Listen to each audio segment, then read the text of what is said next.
Assalamualaikum warahmatullahi wabarakatuh. Perkenalkan, nama saya Nurul Hidayah Hasibuan, NIM 0306202047, nomor absen 22, PGMI 2 semester 1. Demokrasi Pancasila. Menurut Kamus Besar Bahasa Indonesia, demokrasi Pancasila adalah demokrasi yang berdasarkan sila Pancasila yang dilihat dari suatu keseluruhan yang utuh. Secara umum, pengertian demokrasi Pancasila ialah suatu paham demokrasi yang berlandaskan pada nilai-nilai yang terkandung di dalam ideologi Pancasila sendiri. Demokrasi Pancasila merupakan paham yang dianut Indonesia pada masa lalu.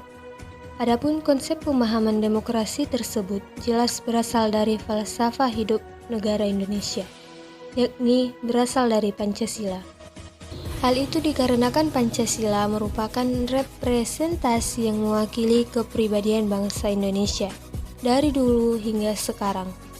Paham tentang demokrasi Pancasila tersebut sangat penting untuk dipelajari, karena demokrasi Pancasila juga penting untuk bangsa Indonesia, yaitu untuk mengawal pemerintahan Negara Kesatuan Republik Indonesia. Prinsip demokrasi Pancasila. 1. Hak asasi manusia setiap warga negara dilindungi. 2.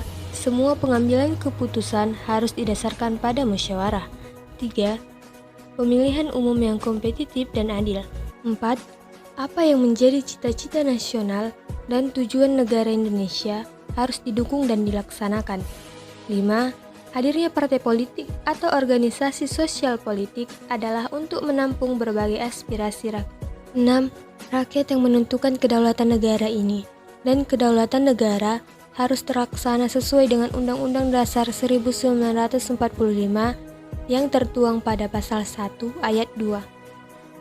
7. Pelaksanaan kedaulatan rakyat sifatnya bebas dan bertanggung jawab. 8.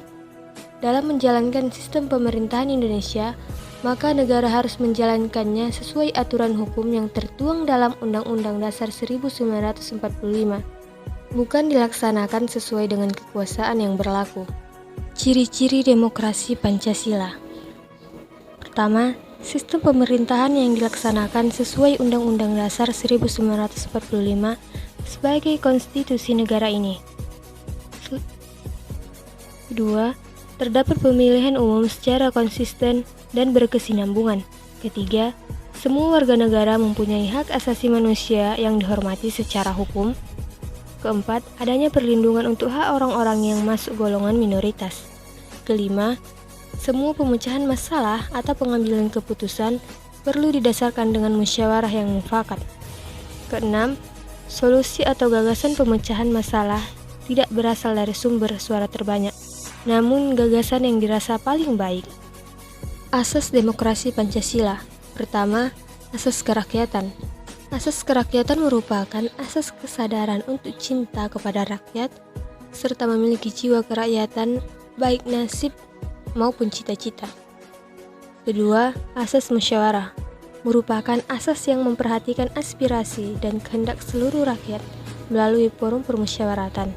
Hal tersebut untuk menyatukan pendapat serta mencapai kesepakatan bersama atas kasih sayang, pengorbanan, serta kebahagiaan bersama. Dan yang terakhir, asas penjaminan hak asasi manusia atau HAM. Demokrasi Pancasila sangat menjunjung tinggi HAM. Setiap warga negara dijamin semua HAM-nya dan tidak dibeda-bedakan atas status sosialnya. Tujuan demokrasi Pancasila. Pertama, agar pemerintah bisa tahu bagaimana proses pengambilan keputusan ketika menyelesaikan permasalahan dengan konsep demokrasi. Semua tatanan pemerintahan di Indonesia berjalan sesuai dengan falsafah negara ini, menjamin pemerintahan Indonesia bertanggung jawab sepenuhnya atas tugasnya kepada rakyat, membuat semua warga negara Indonesia turut berpartisipasi dalam kehidupan negara dan mau melaksanakan pemilu dengan menggunakan hak suaranya.